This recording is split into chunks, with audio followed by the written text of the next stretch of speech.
Lucas. Thank you, Mr. Chairman and Mr. Gerstenmaier.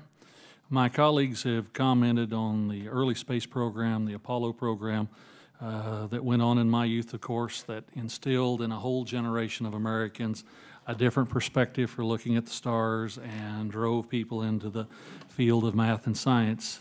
And of course, we have a renewed interest now with all of the spectacular things going on in space exploration in this country. Could you expand for a moment on how the National Space Exploration Campaign could potentially have a similar effect on our culture as a society regarding interest and fascination with space and science in general? I think what's interesting is there's a couple pieces. First of all, we shouldn't discount the space station and what it can do today to inspire the next generation. I'm often amazed when I go talk to college students how much they're impressed by station, and they relate to me things that I would think would only be attributable back to Apollo in the other days. So I think we need to celebrate what's going on with station and what our crews are doing there every day. You know, continually operating in station is not easy, and moving forward. As we talk about things like the gateway around the moon, what's intriguing about that is we're building a piece of infrastructure in space that can be used as a reusable piece by multiple folks. So what's exciting about the new vision is it's not a single mission, it's not a single achieve this. It is actually put in place an open architecture that can be used by the private sector, used by international partners.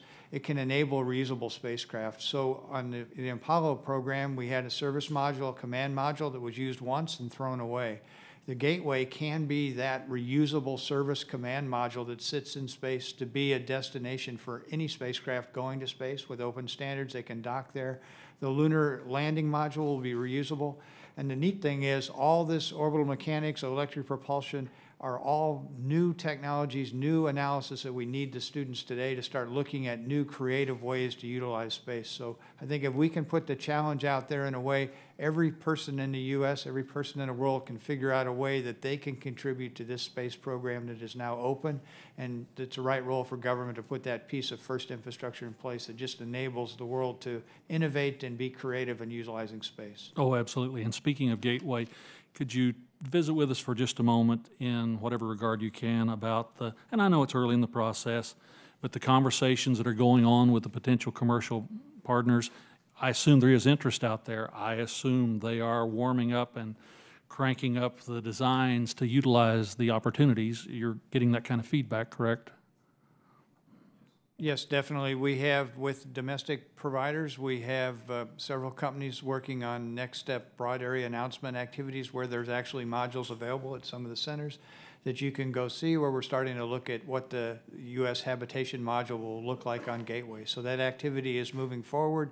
We're soliciting input from many of the companies, and we're also receiving a lot of interest from the science community. We've done one workshop in Colorado. The interest in doing science around the moon and using the unique orbit of the Gateway was really amazing.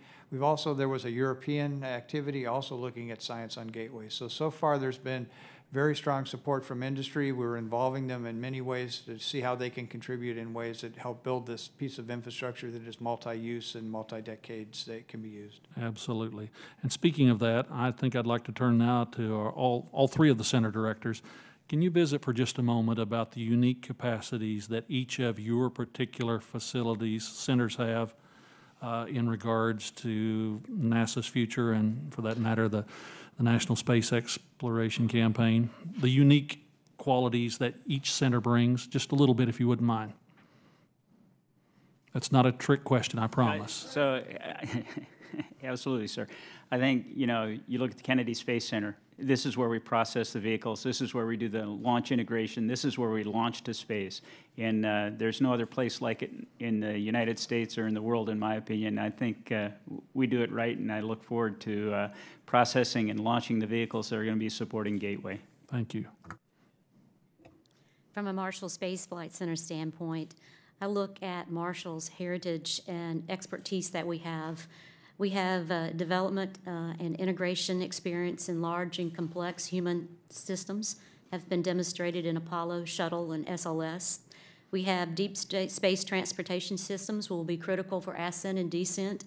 We look at advanced manufacturing and additive manufacturing, not only to be able to build our components, but to build in space. Also, the life support systems that we see. We partner with other centers to make sure that we have a life support system for survival. And also, when I look about large science instruments, being able to understand the science in the world around us. So I see as our participation from a center perspective and as a group, we all have a lot to offer in robotic and human exploration. And I think space flight and our future is very bright. And I think when we're looking as to whether we'll be traveling to and through, or living and working in space, or understanding our world, I think we all can be significant contributors.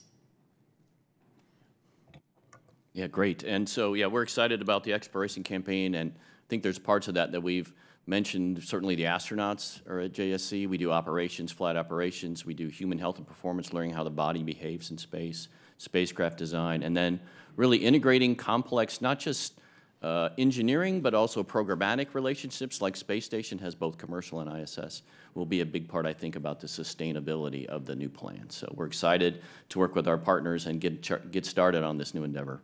Thank you, Mr. Chairman, and I just note to our panelists that those of us on this side of the table are constantly reminded we have to deliver our message, 17 times to get it to stick. So repetitiveness is the nature of bringing the general population along with us. Yield back, Mr. Chairman. Well said.